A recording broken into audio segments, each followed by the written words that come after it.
Hello students, আজকের ক্লাসে আমরা ইংরেজি গ্রামারের অত্যন্ত গুরুত্বপূর্ণ একটি বিষয় নিয়ে আলোচনা করব। আমরা শিখব কিভাবে অতীতকাল বা পাস্ট টেন্সকে সঠিকভাবে ব্যবহার করতে হয়। এই ক্লাসটি 6th ডে কারিকুলামের উপর ভিত্তি করে তৈরি করা হয়েছে। চলুন এক এক করে স্লাইডগুলো দেখে নেওয়া যাক। ইন্ট্রোডাকশন, ভূমিকা। ওয়েলকাম স্টুডেন্টস, আজ আমাদের আলোচনার বিষয় হলো মাস্টারিং দ্য পাস্ট। সময়ের 4টি মাত্রা বা 4 dimensions অফ টাইম ব্যবহার করে আমরা অতীতকে চিনব। স্লাইডে আপনারা যে গ্রাফটি দেখছেন সেটি সময়ের প্রবাহকে বোঝাচ্ছে। আমরা যখন কথা বলি তখন কাজটা কি শেষ হয়ে গেছে, নাকি চলছিল, নাকি অনেক আগে ঘটেছিল, এগুলো বোঝাই হলো আসল লক্ষ্য। The landscape of the past, অতীতের রূপরেখা। অতীতকালকে আমরা মূলত 4টি ভাগে ভাগ করি।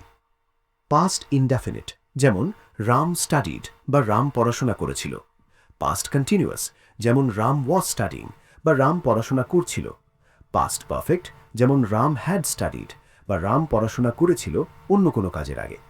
পাস্ট পারফেক্ট কন্টিনিউয়াস, যেমন Ram had been studying since morning বা রাম সকাল থেকে পড়াশোনা করছিল। প্রতিটি ভাগের আলাদা আলাদা কাজ আছে যা আমরা পরের স্লাইডগুলোতে বিস্তারিত জানব। টুল নাম্বার 1, দ্য সিম্পল পাস্ট, সাধারণ অতীত। প্রথমে আসি সিম্পল পাস্ট বা পাস্ট ইনডেফিনিটে। অতীতে কোনো কাজ শেষ হয়ে গেছে বোঝাতে এটি ব্যবহৃত হয়। এক্সাম্পল, আমি যদি আপনাকে জিজ্ঞাসা করি, did you get up early yesterday, বা তুমি কি কাল তাড়াতাড়ি উঠেছিলে? আনসার, আপনি বলবেন, yes madam, I got up early. Note, খেয়াল করুন, প্রশ্নে যখন ডিড থাকে তখন মূল ভার্বটি রুট ফর্মে থাকে, যেমন গেট বা হ্যাভ, কিন্তু উত্তরে সেটি পরিবর্তিত হয়ে পাস্ট ফর্ম হয়ে যায়, যেমন গট বা had. More examples, I ate rice বা আমি ভাত খেয়েছিলাম। হি ওয়েন্ট টু স্কুল বা সে স্কুলে গিয়েছিল। টুল নাম্বার 2, দ্য পাস্ট কন্টিনিউয়াস, ঘটমান অতীত। অতীতে কোনো কাজ কিছুক্ষণ ধরে চলছিল বোঝালে পাস্ট কন্টিনিউয়াস হয়। এখানে আমরা ওয়াজ বা ওয়ার ব্যবহার করি। ওয়াজ, এটি সিঙ্গুলার সাবজেক্টের জন্য, আই, হি, শি, ইট, যেমন I was reading a book. Were, এটি প্লুরাল সাবজেক্টের জন্য, উই, ইউ, দে, যেমন ওয়ার ইউ স্টাডিং ইংলিশ বা তোমরা কি ইংরেজি পড়ছিলে? Response, yes, we were learning English. মনে রাখবেন, ভার্বের সাথে সবসময় আইএনজি যুক্ত হবে। Tool number 3, the past perfect, পুরা ঘটিত অতীত। এটি একটু মজার। অতীতে দুটি কাজ হয়ে থাকলে যে কাজটি আগে হয়েছে সেটি বোঝাতে হ্যাড বা পাস্ট পারফেক্ট ব্যবহার করি। সিনারিও, ধরুন রাম দোকান চেক করতে যাওয়ার আগেই দোকান বন্ধ হয়ে গেছে। অ্যাকশন এ, আগের কাজ, শপ ক্লোজেস। অ্যাকশন বি, পরের কাজ, চেকিং। আমরা বলবো, had he closed the shop, বা সে কি দোকানটি বন্ধ করে দিয়েছিল? উত্তর, ইয়েস, হি হ্যাড। আরেকটি উদাহরণ, the train had left before I reached the station, বা আমি স্টেশনে পৌঁছানোর আগেই ট্রেনটি ছেড়ে দিয়েছিল। টুল নাম্বার 4, পাস্ট পারফেক্ট কন্টিনিউয়াস, অতীতে কোনো কাজ একটি নির্দিষ্ট সময় ধরে চলছিল এবং তারপরে অন্য কিছু ঘটেছিল এমন বোঝাতে এই টেন্স ব্যবহার হয়। এর গঠন হল had been plus verb ING. Example, had you been studying for last 2 hours, বা তুমি কি গত 2 ঘন্টা ধরে পড়ছিলে? Answer, yes, because I had been planning to see a film, অর্থাৎ আপনি পড়ার পরিকল্পনা করছিলেন কারণ এরপর অন্য একটি কাজ করবেন, সিনেমা দেখা। Nuance, completion versus process. অনেকেই পাস্ট ইনডেফিনিট আর পাস্ট কন্টিনিউয়াস গুলিয়ে ফেলেন। তফাৎটা বুঝুন।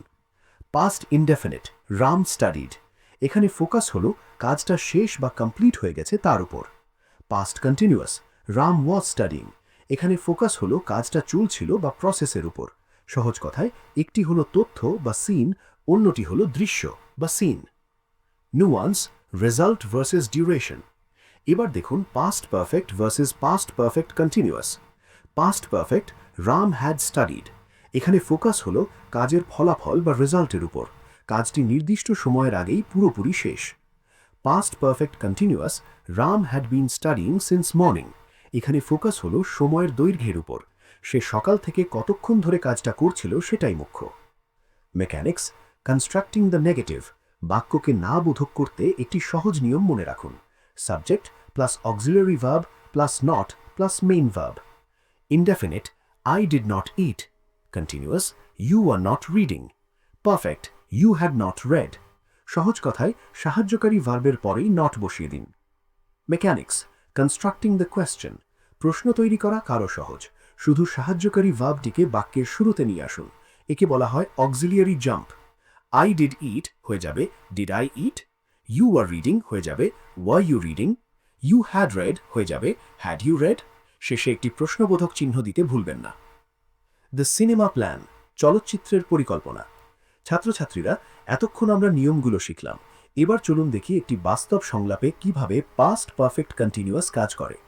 এই স্লাইডে নরেশ এবং রমেশের সিনেমার পরিকল্পনা নিয়ে একটি চমৎকার সংলাপ আছে।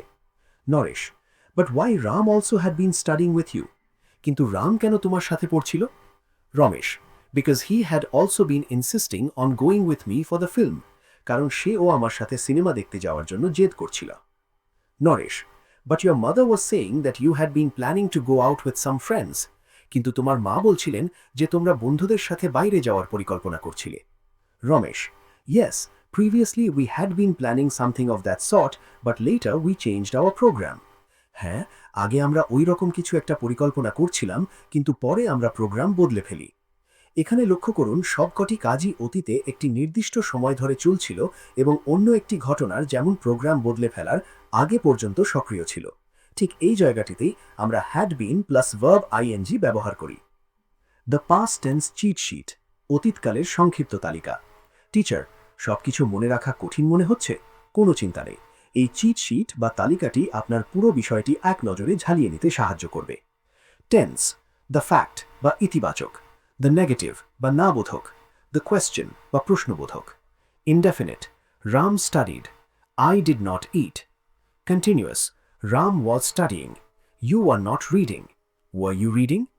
Perfect: Ram had studied, you had not read, had you red.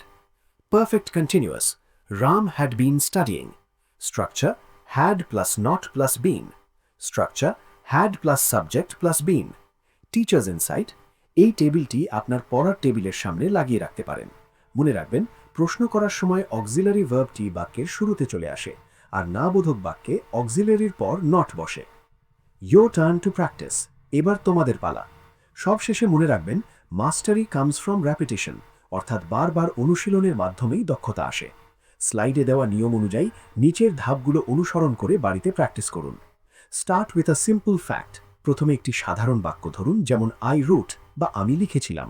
Add duration, এবার সেটিকে একটি বিস্তারিত করুন। আই হ্যাড বিন রাইটিং বা আমি লিখেছিলাম। মেক ইট আ কোয়েশ্চেন, সবশেষে সেটিকে প্রশ্নে রূপান্তর করুন। হ্যাড আই বিন রাইটিং বা আমি কি লিখেছিলাম। টিচার্স ক্লোজিং নোট, মনে রাখবেন ছাত্রছাত্রীরা, precision in grammar leads to clarity in thought. ব্যাকরণের সঠিকতা আপনার চিন্তাধারাকে স্বচ্ছ করে তোলে। আপনারা যত বেশি প্র্যাকটিস করবেন, ইংরেজি বলা তত সহজ হয়ে উঠবে। Hello students,